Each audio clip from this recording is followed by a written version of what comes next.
Hey guys, tonight we're heading into the tangled vines of ancient myth, straight into a story where even the god of wine manages to get lost in his own vineyard. And you? Well, you're along for the ride. Don't worry, you probably won't get too muddy, probably. So, before you get comfortable, take a moment to like the video and subscribe, but only if you genuinely enjoy what I do here. And hey, leave a comment telling me what city you're in and what time you're listening. I'm always curious where these stories are reaching. Now, dim the lights, maybe turn on a fan for that soft background hum, and let's ease into tonight's journey together. You step onto a patch of soft mud, the soles of your shoes still clinging to grape skin left by last night's heavy rain. The air is thick with a cloying, fermented sweetness. This is Dionysus Vineyard, a place where, legend has it, the grapes are harvested only once a year, and after each harvest, someone always loses something. Not a ring, mind you, but their sense of direction.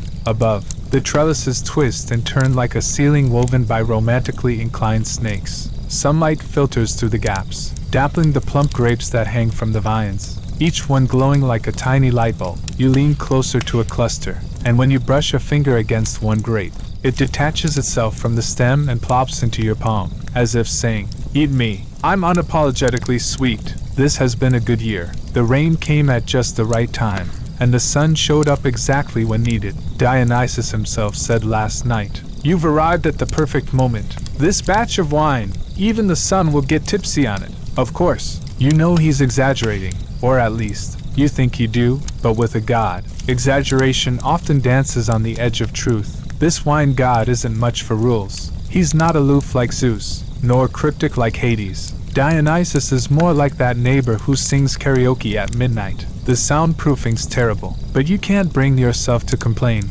because, honestly, he's got a hell of a voice. From somewhere in the distance, you hear the beat of a drum. The great harvest festival is about to begin. Not yet. You hear Dionysus call from deep within the vines, his voice lazy. "I'm still waking up.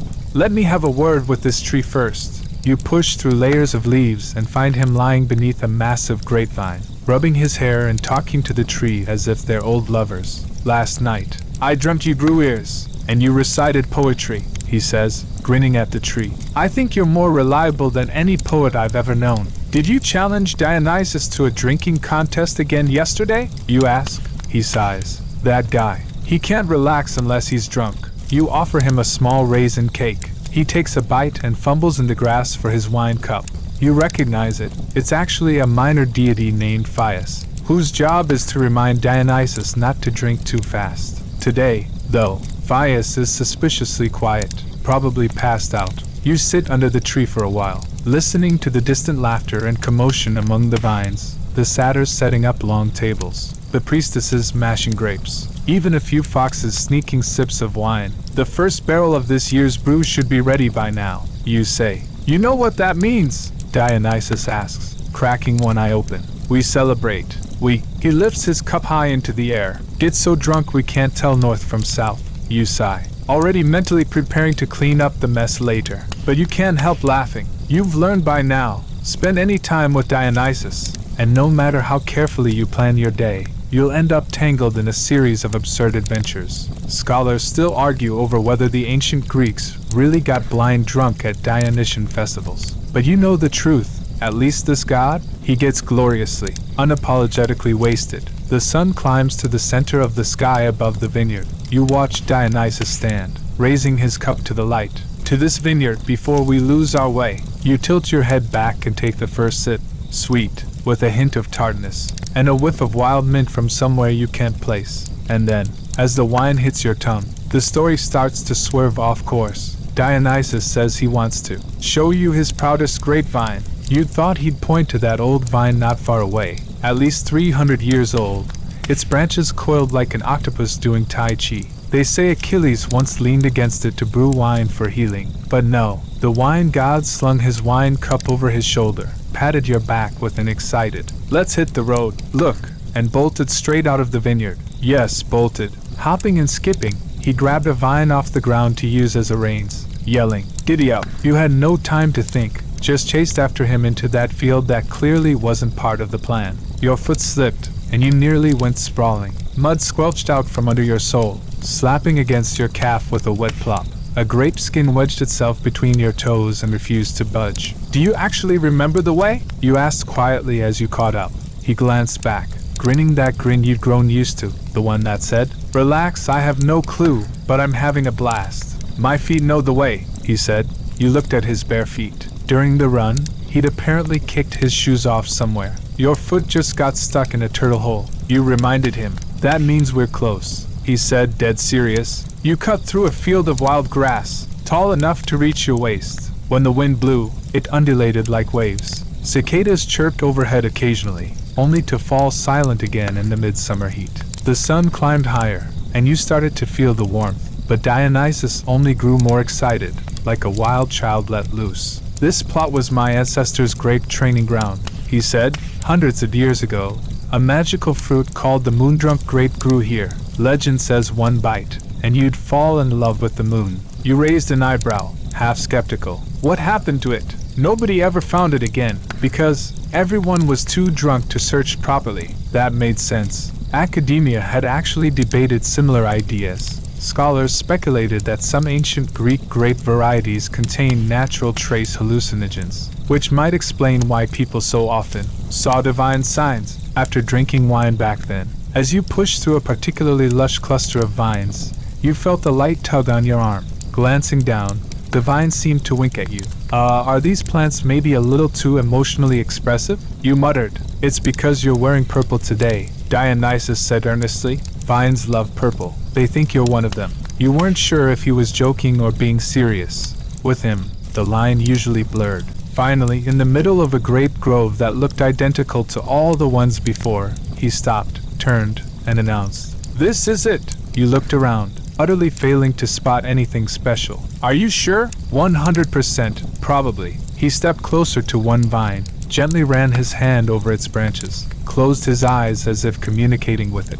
Then he pointed to an especially plump grape on the. "Do you know what's special about it?" You leaned in for a better look. "Does it look like Apollo's nose?" you ventured. "It fell off 2 months ago," he said solemnly, "but I glued it back on." You checked the stem, and sure enough, there was a tiny, odd bit of wax there. You were about to tease him when your foot sank into a mud puddle, submerging your instep completely. When you pulled it out, your shoe stayed behind. "Welcome to the Lost Shoe Club," Dionysus said. "You're an official member now." You huffed, but couldn't help laughing. Who'd have thought, led by a god, chasing grapes on a sweltering summer day, and now you'd lost your shoe. You wiped the sweat from your brow and looked around. The sun was perfect, the grapes glowed, the wind rustled the vines, like the whole world was chuckling at this absurd adventure of yours. And somehow, you didn't want to turn back one bit. At last, you both paused for a rest amid the tangled vines. Dionysus strokes that. "Apollo's nose," grape with utter contentment,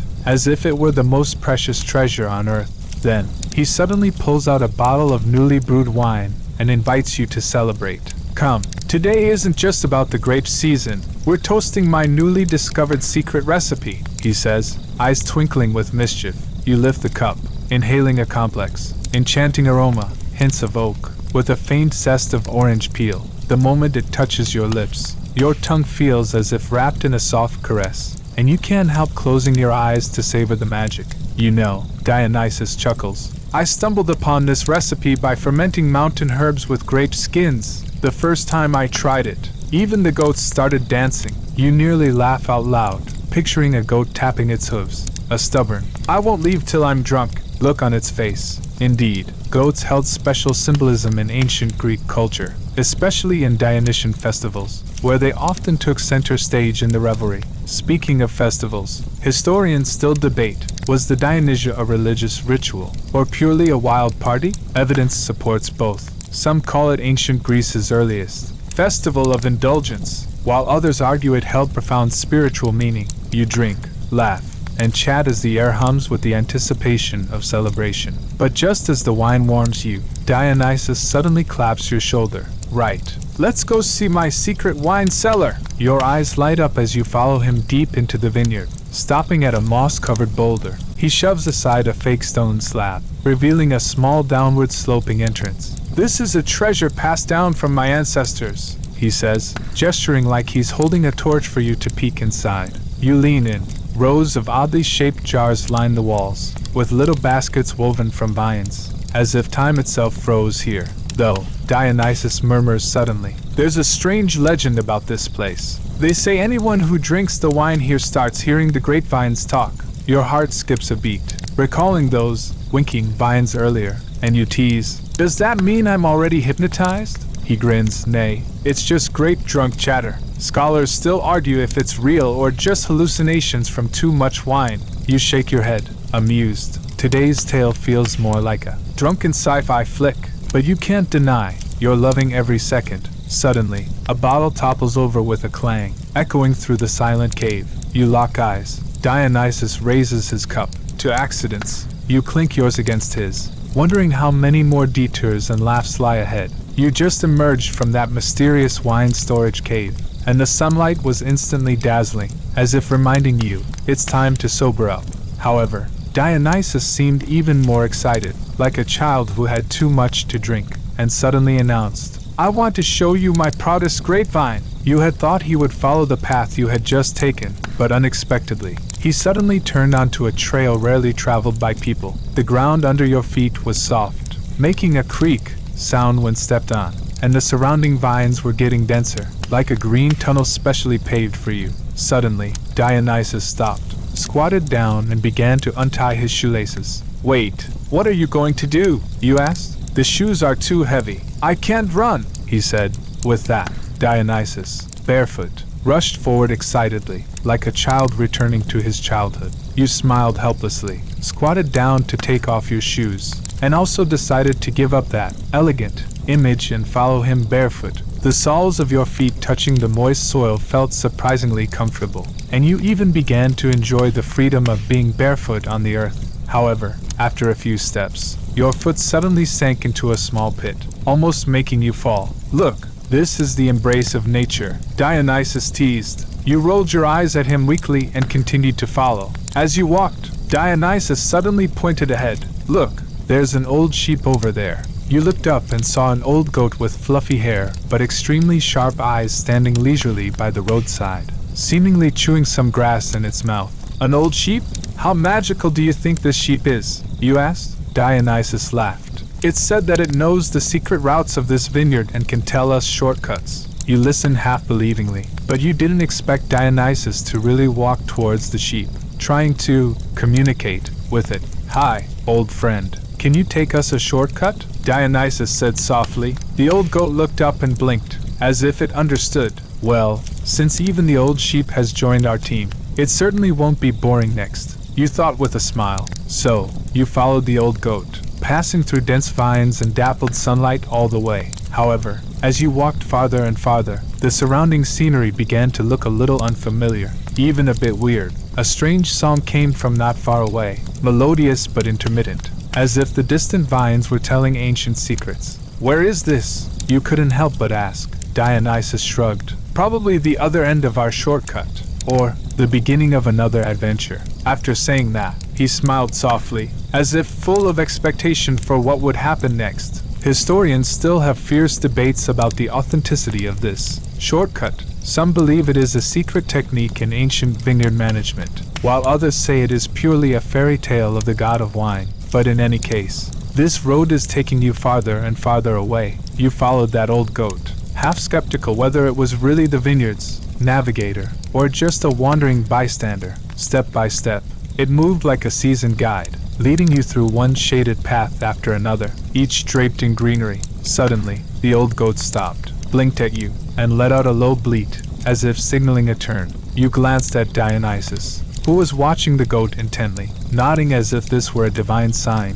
Following the goat's hint, you rounded a cluster of grapevines and arrived at a patch of land that looked somewhat neglected. The vines here were yellowed and withered, with moldy grapes scattered on the ground. The air smelled of age and dampness. Is this the shortcut? You asked, frowning. Of course, Dionysus said confidently. Shortcuts aren't always pleasant, but they get us where we're going faster. You sighed, but kept walking. Something wet and sticky clung to the sole of your foot. Looking down, you'd stepped in a pile of grape pulp. Tiny bugs wriggled faintly in the dirt, a sight that was, shall we say, delightful. These bugs are the vineyard's natural guardians, Dionysus explained. They clean up the bad fruit. Little eco-soldiers, you could call them. You thought to yourself, well, eco-pioneers, at least better than those chemical killers. Just then, a breeze carried a faint floral scent. Looking up, you spotted a clump of small white flowers blooming quietly nearby.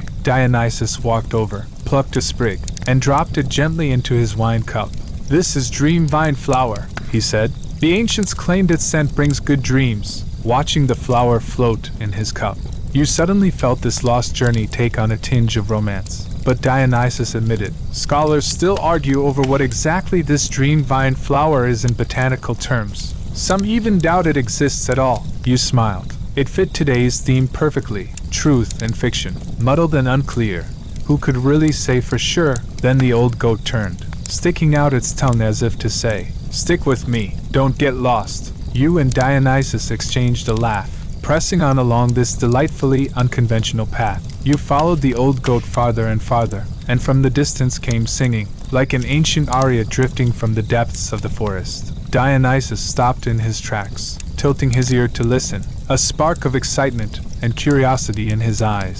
"Listen, that's the song of the vine people," he whispered. "They're the most mysterious inhabitants of this land, half human, half vine, guardians of the wine god's secrets." You thought to yourself, half human, half vine? They sound like monsters from a fairy tale. Yet the quiet forest and gentle breeze before you made it impossible to fully dismiss the idea. You drew closer to where the singing emanated, and there, gathered around a large wine jar, were strange vine people chanting ancient ballads. Parts of their bodies were green stems, their fingertips resembled slender leaves, their hair was clusters of blooming purple flowers. Sunlight filtered through the treetops, casting a dreamlike golden glow over them. "What exactly are these vine people?" You couldn't help but ask Dionysus. He smiled and replied, "They're the wine god's attendants, sent to guard this vineyard and the secrets of winemaking." Scholars still debate their existence. Some think they're symbolic figures from ancient Greek rituals. Others firmly believe they're spirits of nature.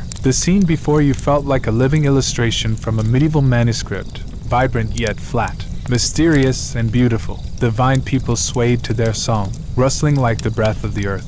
Dionysus stepped forward, murmuring to them, nodding now and then, chuckling softly, as if understanding a language only they shared. You tried humming along to their tune, though the lyrics sounded like the secrets of grapevines growing. You stumbled over the notes, drawing a few light chuckles from the vine people. "Don't be shy." Dionysus patted your shoulder. "They love hearing you stay off-key." It dawned on you that this journey of getting lost wasn't just about losing your way. It was more like a fantastical wander of the soul. The air hung heavy with the faint scent of grapes and flowers. A gentle breeze carried a hint of coolness, wrapping you in a sense of ease and peace. You whispered to yourself, "Perhaps the truest form of being lost is losing that longing for beauty." Night falls gradually, the sky draped in a deep blue velvet, with stars twinkling softly, like golden wine. Dionysus spilled over the vineyard. You and the wine god remained beside the vine people, laughter and songs mellowing into something like a lullaby. Dionysus tries to navigate using his famous Dionysian method, specifically, reading directions from the vine people's songs and the stars above. You watch him pointing at the constellations, muttering as if reciting some drunken star chart, but soon, you notice his eyes are a little glazed, his gestures growing vague, even stumbling now and then. "Are you sure this is the right way?" You can't help but ask. He gives you that signature grin. "Of course. After all, I'm the wine god. No reason to get lost." Yet you know deep down, the truth of that claim is debatable. Scholarly debates over ancient Greek navigation techniques still rage. Some argue vineyard navigation relied purely on experience and natural markers, while others insist the wine god himself was a directional disaster. You shake your head, chuckling to yourself, probably the most human detail in all of mythology. Suddenly, a small hare darts past your feet, pausing to eye you warily. Dionysus lights up, pointing. "Look, there's our navigator, a little helper sent by the moon goddess." You're amused, thinking the moon goddess's assistance is surprisingly cute. You follow Dionysus softly, trying to gauge direction from the hare's trail. The little creature leaps ahead, leading you through thorns and low brush, pausing now and then to sniff the air. Absurd as this hare navigation sounds, you have to admit it's more reliable than wandering blindly before. Yet every hare and grapevine along the way seems to whisper a truth. True direction isn't about the destination, it's about who walks the path with you. You start to think, maybe this loss of way is a loss worth celebrating. Sorry for the mix-up again. Here's the revised full English version.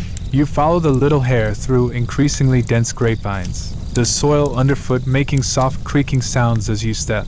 Dionysus waves his arms excitedly, occasionally leaning in to share his navigation insights in a low voice. You know, he begins his Master Winemaker's Tips segment. The earliest winemakers crushed grapes with their feet. Even kings and nobles considered it an art. You can't help but tease. So am I participating in an art exhibition right now? Dionysus bursts into laughter. Exactly. And they say there were special shoes designed specifically for stomping grapes in ancient times. You widen your eyes. Shoes that help with winemaking? He nods. Absolutely, though historians still debate whether such shoes actually existed or were exaggerated by later generations. You walk on, with sunlight slanting through the vines. Clusters of translucent purple grapes hang like little purple lanterns. Suddenly, you catch a strange scent. Glancing over, you notice wildflowers nearby emitting a faint, sweet fragrance. This is grape blossom, Dionysus explains. Once the flowers fade, the grapes start to develop. You think to yourself, this patient process of growth is really just like winemaking. It takes time and waiting. After walking a while, you suddenly come to an old stone cottage. The door is half open, as if someone just left. This is my grandfather's old winemaking workshop, Dionysus says. There are still some special recipes hidden inside. You step into the cottage and see strange patterns drawn on sheepskin parchment hanging on the walls, alongside a few old wine jars that glow with the patina of history. These are the secret winemaking techniques of ancient Greece, Dionysus says mysteriously, but scholars still argue over whether the real formulas are actually hidden in these parchments. You find these secrets more fascinating than the vineyard itself, and even feel an urge to pick up a pen and start writing your own lost winemaking notes. This journey of getting lost seems to be telling you, sometimes, the best stories are hidden in those seemingly missed crossroads and unsolved mysteries. You leave the old cottage, and Dionysus claps you on the shoulder with a laugh, a childlike pride in his expression. Now, I'm going to show you the most mysterious corner of the vineyard, the Mist Valley. You raise an eyebrow. Mist Valley? Sounds like a place straight out of an adventure story. He nods. Indeed, this place is always shrouded in a light morning mist, and even the oldest grapevines don't seem to linger there for long. You step into a path surrounded by tall vines. The soil underfoot is damp, and the air is filled with a fresh, earthy scent of plants. The morning mist drifts around you like a thin veil, as if draping the land in a layer of mystery. You know, Dionysus murmurs. There's an ancient legend that says a magical grape variety is hidden in Mist Valley, one that can only be found here. Curiosity gets the better of you. Really? What's so special about it? He smiles. They say these grapes carry a unique aroma, one that lets those who drink their wine see the future in their dreams. Your heart skips a beat, thinking this must be the legendary, dream-drunk grape. Yet you also know that still debates the existence of such grapes. Many experts dismiss them as a product of myth. As you walk, you notice the valley floor is covered in thick layers of fallen leaves and vines, with scattered remains of nibbled grapes, signs that some mysterious creature has been partying here. Suddenly, a gentle breeze carries the faint scent of flowers and ripe grapes. You close your eyes and take a deep breath, feeling the mysterious aroma wrap around you entirely. Dionysus says softly, "That's the charm of Mist Valley. Whether the tales are true or not, every inch of this land is brimming with stories." You gaze at the hazy scenery before you, thinking, maybe some detours are meant to lead us to more beautiful sights. You step out of Mist Valley, feeling as if you've been steeped in a dream. Dionysus, still full of energy, suddenly says, "Now, I'm going to introduce you to my old friends, the strange guardians who watch over the vineyard." You blink, thinking to yourself, "Guardians? Don't tell me they're more vine people?" Dionysus smiles mysteriously and leads you to a small altar built of ancient stones. Around it are various wine jars and small ornaments woven from vines, with the mixed scent of wine and wild grass floating in the air. These guardians are actually the village elders, he explains. They use ancient rituals to bless the grape harvest and the quality of the wine, but their ceremonies are mixed with quite a few elements from ancient Greek mythology. Scholars are still debating about it, You examine the decorations closely, noticing some carvings that look like snakes, others like lions, and even a few winged creatures. Dionysus runs a finger gently over one carving, saying, "These are all legendary divine beasts, representing strength, wisdom, and protection." You think to yourself, it seems the wine god isn't just a mischievous drunkard, he also relies on these mysterious powers to hold his ground. Suddenly, a light breeze stirs, making the vines sway and the candle flames on the altar flicker. You feel a warm energy, as if the land truly is being watched over. You whisper, "Maybe it's these guardians that keep you from ever really getting lost." Dionysus nods with a laugh. "Exactly, sometimes. Getting lost is also a way of being guarded." You stand before the altar, soaking in the quiet and mystery, a sense of peace settling in your hearts. You and Dionysus leave the altar, continuing to wander through the vineyard. The aroma of wine drifts on the night breeze, making you feel extremely relaxed. Dionysus suddenly stops, pointing to a moss-covered stone and says, "This is the root of the first grapevine planted by my ancestors, said to hold magical powers." You squat down to look closely. There seem to be faint glimmers twinkling among the moss, like secret signals hiding away. Dionysus murmurs, "Some believe this is a divine blessing, but scholars still debate whether there's any real magic to it." You can't help but laugh. "It seems even the wine god's vineyard has its share of suspense." He shrugs, a mischievous smile playing on his lips. "Exactly, that's what makes this vineyard so charming." As you walk on, you suddenly spot a colorful butterfly fluttering in the moonlight. Dionysus says, "This butterfly is a messenger guarding this land. Legend has it its wings carry good fortune and inspiration." You gaze at the butterfly, feeling a sense of peace and beauty, as if all the weariness from getting lost has been healed. "Sometimes," Dionysus says softly, "getting lost is just to encounter more beauty." You nod, thinking that tonight's journey has been more than just getting lost. It's been a feast for the soul. You and Dionysus continue along the path through the vineyard, with soft soil underfoot and the sweet scent of ripe grapes filling the air. Suddenly, he stops and points to a dilapidated windmill in the distance. "Look, that's an ancient windmill used to irrigate the vineyard," he explains, though it's rarely used now. It has witnessed the historical changes of the vineyard. You approach the windmill and see that its wooden structure, eroded by wind and rain, looks somewhat precarious, as if telling stories of the passing years. Dionysus goes on, "The design of this windmill is actually quite ingenious. It uses wind power to pump water, an early environmental protection technology of the ancient Greeks." You can't help but tease, "Environmental protection technology? It looks more like an ancient wind-powered massager." Dionysus laughs. "Ha, maybe so. However, there's still debate among scholars about the origin of such windmills. Some think it was introduced from Egypt, while others insist it was a local invention." You touch the weathered wood of the windmill, feeling the weight of history and the accumulation of wisdom. After that, Dionysus leads you to a small stream beside the windmill, where the water gurgles, reflecting the starlight. "Water is the source of life for the vineyard," he says. "Without water, even the most beautiful grapes can't grow." You sit by the stream, listening to the sound of flowing water, and feel the tranquility and harmony of nature. At this moment, you suddenly realize that Dionysus getting lost is not just a physical disorientation, but a journey about time and nature. You and Dionysus walk past the stream, and the starlight in the sky grows brighter, as if the entire vineyard is wrapped in a soft glow. Suddenly, Dionysus stops, his expression turning serious. "Let me tell you a secret,"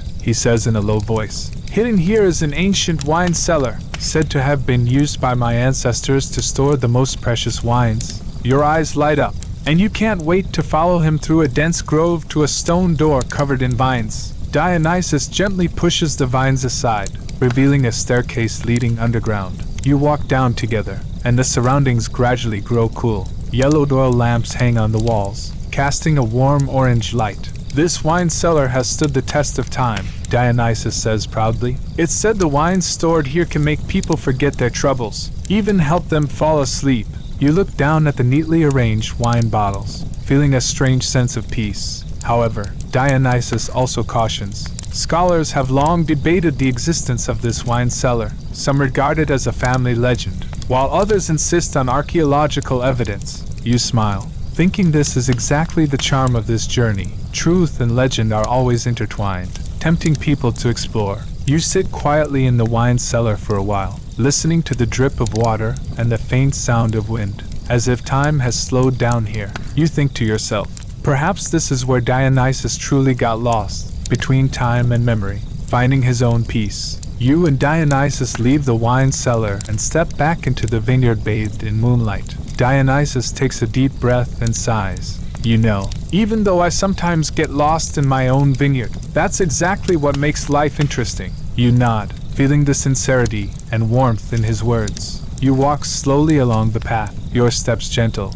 with the rustle of grape leaves blowing in the breeze all around. Dionysus continues. The ancients said that wine is not just a drink, but a medium that connects people's hearts. Every time we get lost, it might be a journey of the soul. Listening to him, you feel as if you've traveled through time, sensing that ancient and warm emotion. Moreover, he adds with a smile, they say there's a magic of getting lost in the vineyard, which makes people forget their troubles and find their way again. You look at his playful smile and can't help but laugh too. Scholars have all sorts of explanations for this magic of getting lost, he says with a laugh. Some say it's psychological suggestion, others insist it's a gift from nature. You gradually disappear into the night in the vineyard, as if surrounded by this mysterious magic.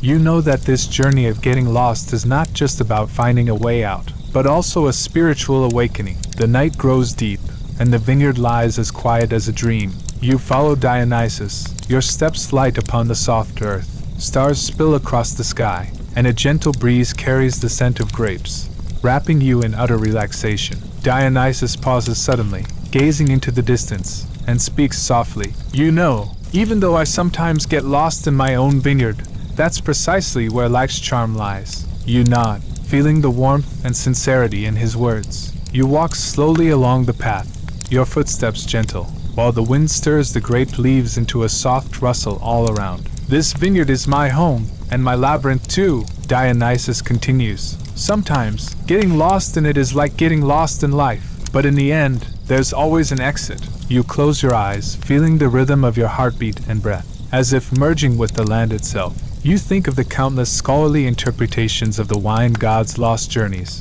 Whether symbolic or mythic, none quite capture the true essence of this voyage. So, Dionysus murmurs, may you too find your own peace and beauty when you lose your way. You smile, your heart full of gratitude, knowing tonight's tale has settled in your soul like a warm cup of wine. Gentle closing passage. Now, the curtain of the story slowly falls. You feel your body easing, your breath growing steady and soft. The night wind brushes your cheek, as gentle as a mother's hand. Close your eyes, and imagine lying on the vineyard grass. Stars twinkling above, the air thick with the sweet scent of ripe grapes. Breathe softly, feeling your heartbeat align with the rhythm of the earth. In this moment, you've slipped into dreams. All the losing and searching have melted into a tender slumber.